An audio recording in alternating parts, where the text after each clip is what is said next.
여러분 만약에 온라인으로 아주 비싼 한 500만 원짜리 다이아몬드 반지를 주문했다고 한번 상상해 보세요. 와, 500만 원이요. 상상만 해도 기분이 좋긴 하네요. 그쵸? 며칠을 정말 설레면서 기다렸는데 드디어 도착한 택배 기사님이 박스를 딱 열더니 이렇게 말하는 거예요. 제가 보니까 이 반지는 요즘 트렌드에 좀 안 맞더라고요. 그래서 제가 개인적으로 아주 좋아하는 최신형 스마트워치로 바꿔서 가져왔습니다. 이게 훨씬 유용하실 거예요. 아니, 그거는 정말 황당함을 넘어서 분노할 일이죠. 내 소중한 물건을 중간에서 마음대로 가로채고 바꾼 거니까요. 완전 배달 사고잖아요. 맞아요. 범죄죠. 그런데 참 흥미롭게도 성경의 원어랑 역사적 배경을 깊이 파고 들어가 보면요.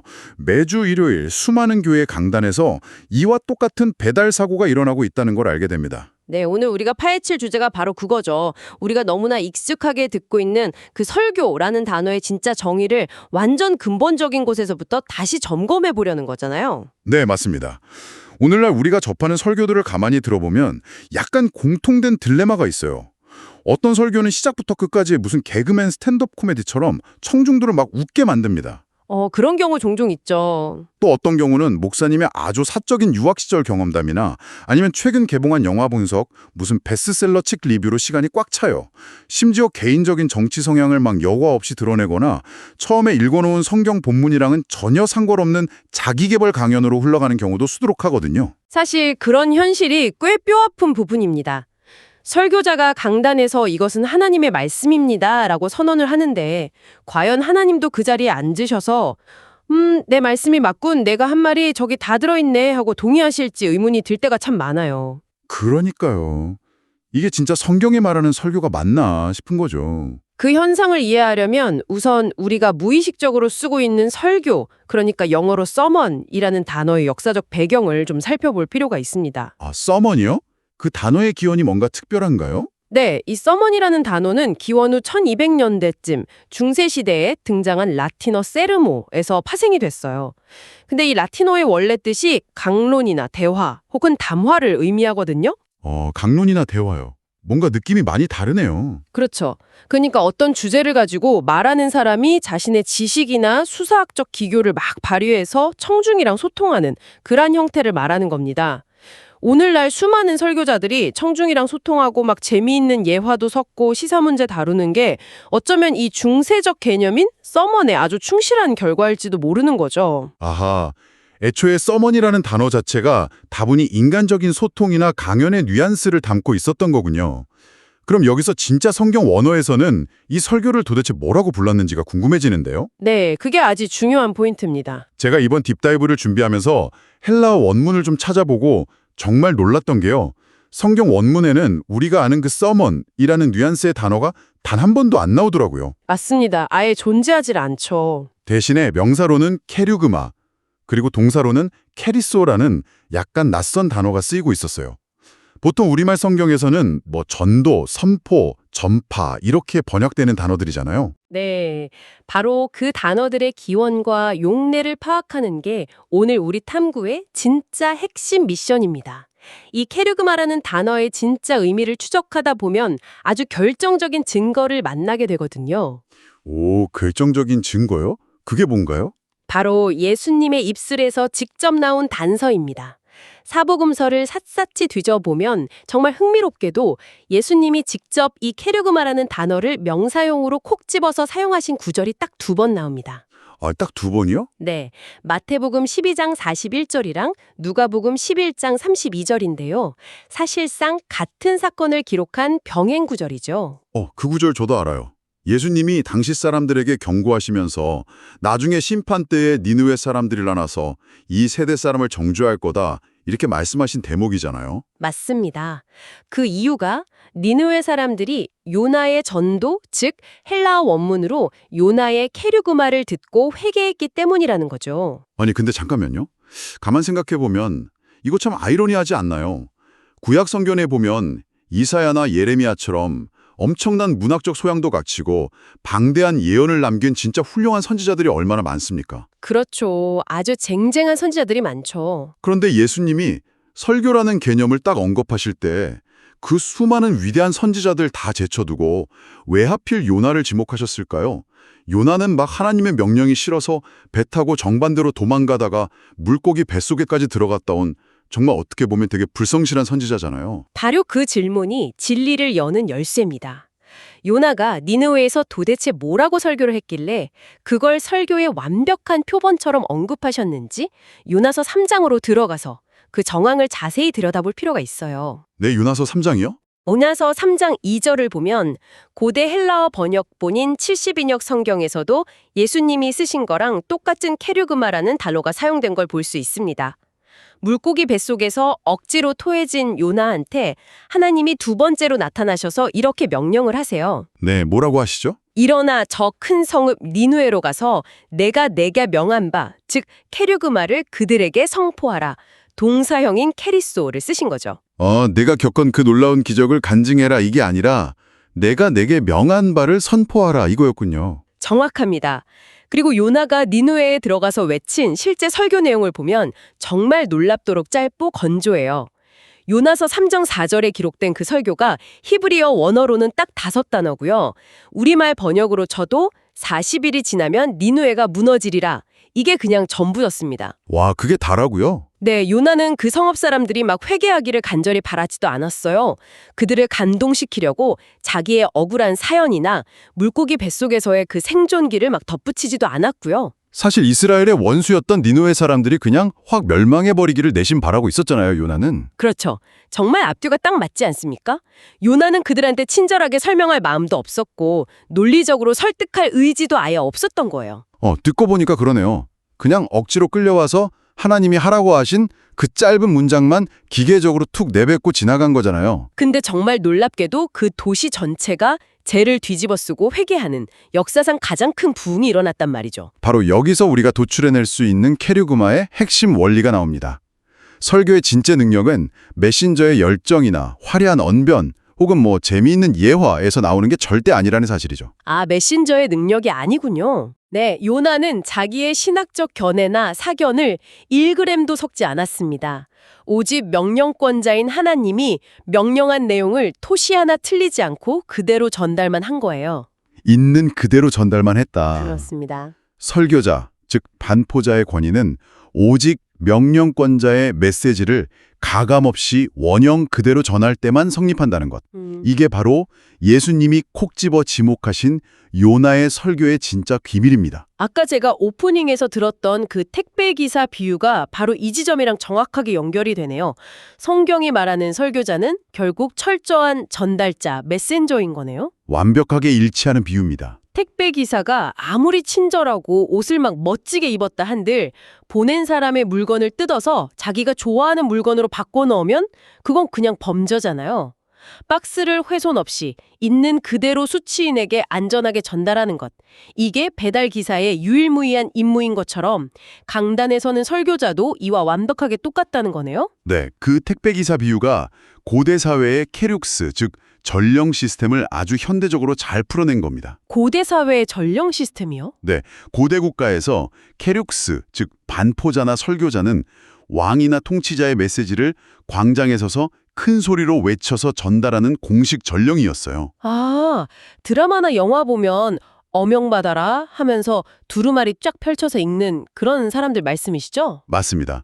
이 전령은 왕의 조서를 낭독하면서 자기가 보기에 문맥이 좀 어색하다고 내용을 막 수정하거나 아니면 군중들 반응이 좀 안 좋을 것 같다고 해서 왕의 엄중한 경고를 부드러운 농담으로 희석시킬 권한이 전혀 없었습니다. 상상만 해도 아찔하네요.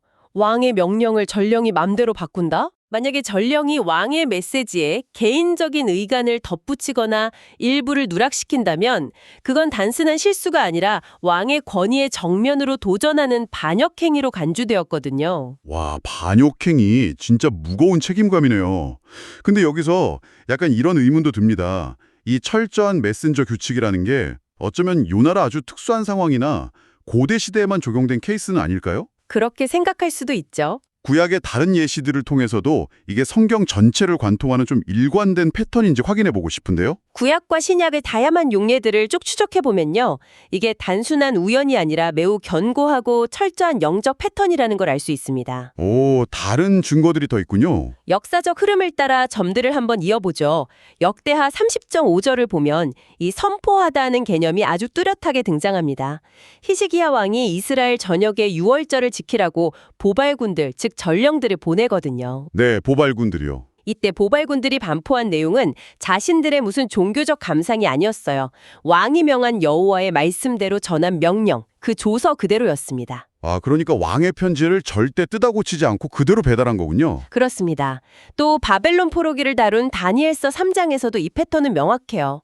느부갓네살 왕이 막 거대한 금신상을 세우고 사람들에게 절하라고 명령할 때 반포하는 자, 원어로 케륵스가 군중 앞에서 크게 외치죠. 아, 그 이방 왕의 명령을 외칠 때도요? 네, 비록 이방 왕의 명령이었지만 반포자는 왕의 조서를 1.1획도 뜰리지 않고 원형 그대로 군중에게 전달했습니다.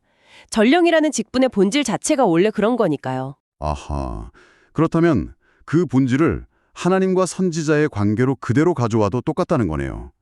제가 찾아본 구절 중에 그 베드로후서 2장 5절이 굉장히 인상 깊었거든요. 아, 노아 이야기 말씀하시는군요. 네, 맞아요. 거기서 노아를 가리켜 의의 전파자, 원어로는 의의 케륙스, 즉 의의 설교자라고 부르더라고요. 근데 사실 창세기 본문만 보면 노아가 대중을 향해서 마이크 잡고 막 길게 설교했다는 내용은 안 나오잖아요. 맨날 방주만 열심히 만들었지. 표면적으로 보면 창세기의 노아의 긴 설교문이 기록되어 있지는 않죠. 하지만 예수님의 말씀과 베드로전서의 기록 등 성경 전체의 맥락을 종합해보면 그 이면의 상황을 명확하게 그릴 수 있습니다. 어떤 상황이었을까요? 노아가 방주를 짓는 그 수십 년의 긴 시간 동안 세상 사람들은 막 먹고 마시고 시집장가 가면서 방주 짓는 노아를 엄청 조롱하고 비웃었을 겁니다. 산꼭대기에 배를 주우니 미치광이 취급을 했겠죠. 그렇죠. 제정신이 아니라고 했겠죠. 하지만 하나님이 오래 참고 기다리시는 그 시간 동안 노아는 사람들의 멸시와 비웃음 한가운데서도 하나님이 명하신 임박한 홍수 심판의 경고를 있는 그대로 계속 외쳤던 겁니다. 아, 그게 바로 노아가 의의 설교자로 불린 이유군요. 사람들이 막 듣기 싫어하고 조롱하더라도 대중의 입맛에 맞게 메시지를 바꾸지 않고 묵묵히 그 하나님의 심판이라는 무거운 택배 박스를 있는 그대로 배달한 거네요. 정확합니다. 구약의 수많은 예시를 관통하는 하나의 명확한 결론이 여기서 내려지네요. 성경에서 말하는 설교자, 즉 반포자는 절대 자신이 창작하거나 시대의 트렌드에 맞게 가공한 메시지를 전하는 사람이 아니라는 것. 네, 맞습니다. 성경적 설교가 성립하기 위한 유일한 기준은 딱 두 가지네요. 첫째, 누가 명했는가? 그리고 둘째, 그 명한 내용을 훼손 없이 원형 그대로 전달했는가?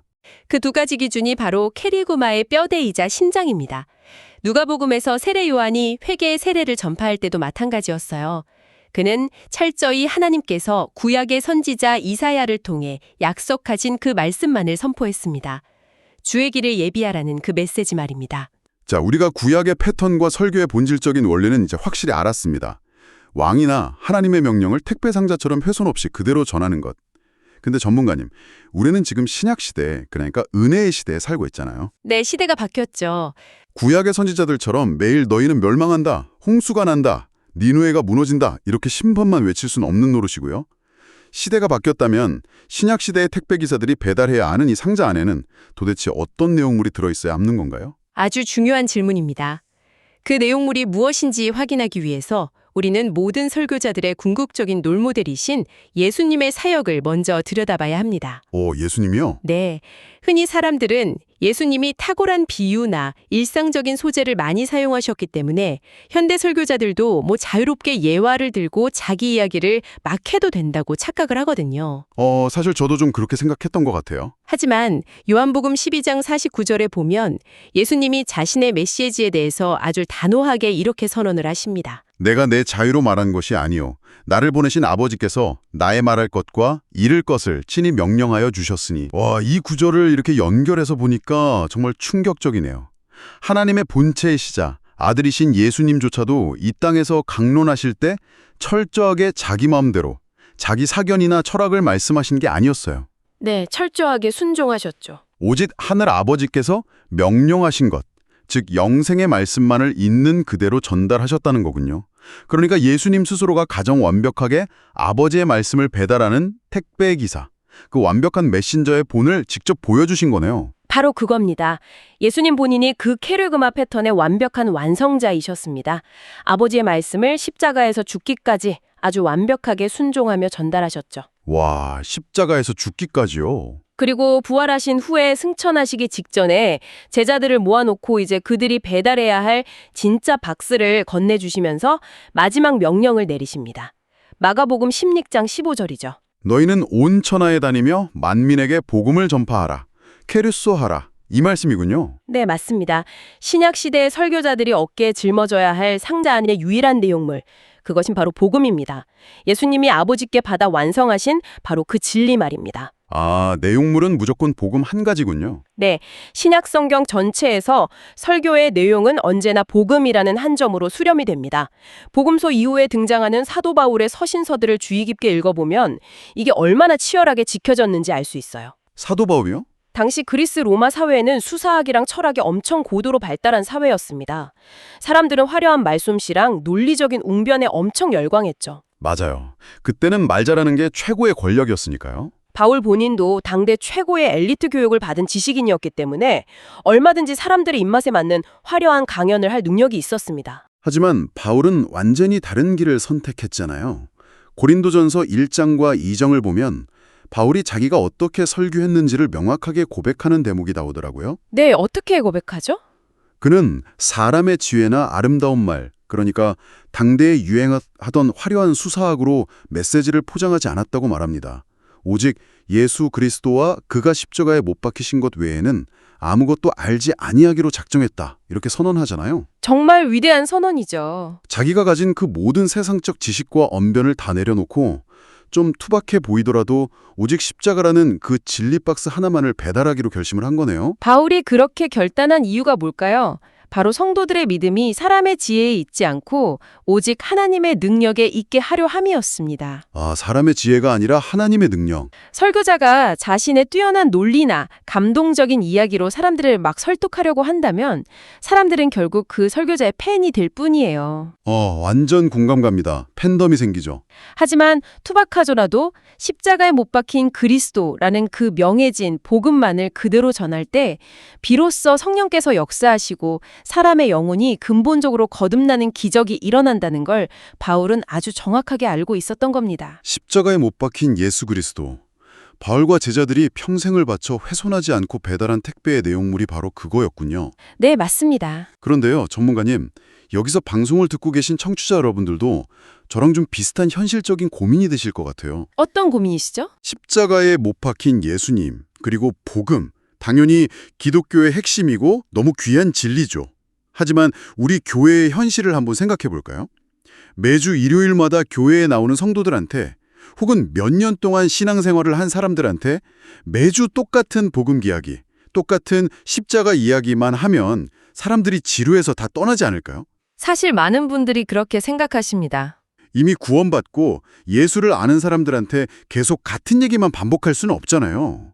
그래서 현대교회의 수많은 목사님들이 성도들의 그 지친 삶에 위로를 주는 심리학적인 예화도 섞고 자녀 교육이나 재정 관리 같은 되게 실용적인 주제도 다루고 트렌디한 문화 이야기도 가져오는 게 어쩌면 목회적인 돌봄이나 교회의 생존을 위한 불가피한 선택 아니었을까요? 그 질문이 오늘날 거의 모든 목회자와 설교자들이 안고 있는 가장 무거운 압박감일 겁니다. 성도들이 지루해할 거다. 세상은 엄청 빠르게 변하는데 2000년 전 십자가 이야기만으로는 현대인들의 복잡한 삶의 문제를 다 해결할 수 없다. 뭐 이런 강박이죠. 그렇죠. 뭔가 새롭고 적용 가능한 꿀팁을 줘야 할 것 같은 느낌. 근데 이것은 근본적으로 소비주의적인 마인드입니다.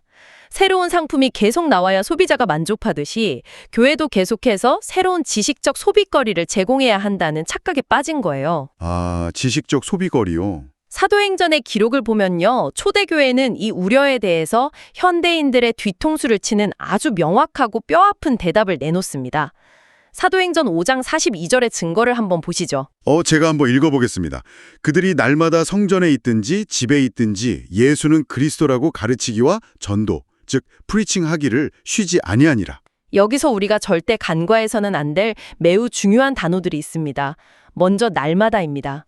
그리고 성전에 있든지 집에 있든지입니다. 날마다? 네. 성전이나 집에서. 이들은 단순히 불신자들을 모아놓고 일회성 전도 집회를 한 게 아니에요. 이미 예수를 믿고 모인 초대교회 성도들의 공동체 안에서 일어난 일입니다. 이미 믿는 성도들한테요? 그들은 주일에 똑 한 번 모인 것도 아니고 진짜 매일같이 모였어요. 그리고 그 매일의 모임에서 수개월, 길게는 수년에 걸쳐 그들이 듣고 전한 유일한 메시지가 바로 예수가 그리스도이시다. 와. 즉 십자가에서 죽으시고 부활하신 예수가 구약이 약속한 우리의 유일한 구원자이시라는 그 복음이었습니다. 예수님이 제자들에게 가르쳐 주셨고 성령께서 오셔서 생각나게 하신 바로 그 아버지의 말씀만을 끊임없이 가르치고 설교했던 겁니다. 잠깐만요. 이게 진짜 놀라운 포인트네요. 그러니까 이미 믿고 구원받은 사람들을 모아놓고 매일매일 하루 이틀도 아니고 최소한 몇 년 동안을 예수가 그리스도이십니다라는 그 똑같은 복음의 코어만을 계속해서 설교하고 가르쳤다는 건가요? 네, 기록이 그렇게 증명하고 있죠. 지루해서 하품을 하기는커녕 그 똑같은 메시지를 매일 듣고 외치면서 로마 제국의 그 엄청난 핍박을 견뎌냈다고요? 바로 그 메커니즘을 이해하는 것이 우리 성경적 설교의 능력을 회복하는 유일한 길입니다. 복음은 불신자를 교회 멤버로 입교시키기 위한 무슨 오리엔테이션이나 일회성 입장권이 아니에요. 일회성 입장권이 아니다. 복음은 신자의 전 생애를 지탱하고 삶의 모든 순간을 해석해내며 매일매일 우리 안의 죄성을 이기게 하는 하나님의 현재 진행형 능력입니다. 현재 진행형 능력이요? 초대교회 성도들은 로마 제국의 핍박과 생명의 위협 속에서 스트레스 받지 않고 사는 법이나 자녀를 성공시키는 법 같은 실용 강연을 들으면서 위로받은 게 아닙니다.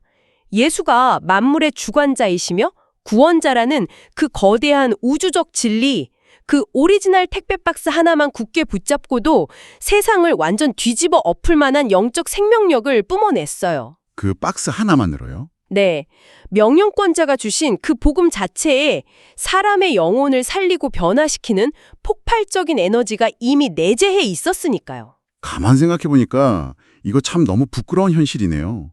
현대 교회는 그 오리지널 박스의 내용물이 별로 능력이 없거나 아니면 성도들의 삶에 적용하기엔 부족하다고 스스로 단정 지어버린 셈이잖아요. 그렇게 볼 수 있죠. 그래서 그 부족함을 막 채워보려고 설교자 개인의 카리스마나 심리학, 엔터테인먼트, 세상의 지식이라는 불량식품들을 막 잔뜩 포장재 안에 구겨넣고 있었던 거군요. 안타깝게도 그렇습니다. 자, 그럼 이 방대한 논의를 하나로 딱 정리해볼 시간입니다.